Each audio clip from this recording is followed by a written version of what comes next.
Hi guys, in today's video I'm going to show you how you can block someone on Snapchat for a variety of reasons, guys. If somebody is harassing you, if somebody is bullying your content, or simply it's a hater, I'm gonna show you how you can rid of this person. Okay, first thing you want to do, you want to go to your own profile landing page on Snapchat.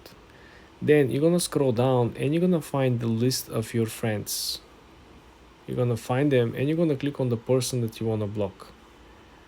Then you want to click on its profile, and when you have this person's profile launched, okay, you want to scroll and you want to click on the three dots in the upper right.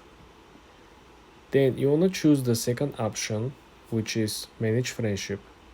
You want to click on it, and then you can either remove as a friend or block this person. This is how simple it is. You can block it, you can remove it, or you can report it if there is a case in which there is reasons behind this. Okay guys, for more videos like that, subscribe and like this video.